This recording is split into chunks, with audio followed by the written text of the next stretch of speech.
Le président nigérien Issoufou Mohamedou a réclamé une aide financière pérenne aux opérations de paix menées par l'Union africaine et l'Organisation des Nations Unies dans le G5 Sahel lors du Conseil de sécurité de l'ONU. Selon lui, cette disposition pourrait permettre à la force conjointe du G5 Sahel de mieux assurer sa mission. Jusqu'à 70% des opérations de paix concernent des pays africains qui appellent à une coordination appropriée entre l'ONU et l'Union africaine. L'Union africaine et l'ONU doivent conjuguer leurs efforts pour mettre en place une solution pérenne de financement pour la force conjointe du G5 Sahel. Selon le Mali, le G5 Sahel aurait souhaité obtenir un mandat beaucoup plus robuste et placé sous le chapitre 7 de la Charte des Nations Unies qui crée le cadre dans lequel le Conseil de sécurité peut prendre des mesures dans le cadre du maintien de la paix. Ce sont des appels qui rentrent évidemment dans un cadre tout à fait légal et légitime. Lorsque nous voyons les tensions budgétaires que la majeure partie des États du G5 Sahel ont connues,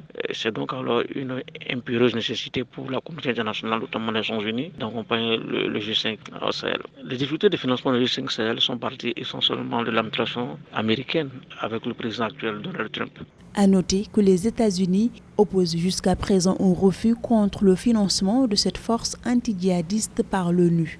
Ils privilégient la relation bilatérale. Faisant face à la difficulté de mobiliser des ressources, le G5 Sahel reste également confronté à un manque de transparence sur la gestion des fonds.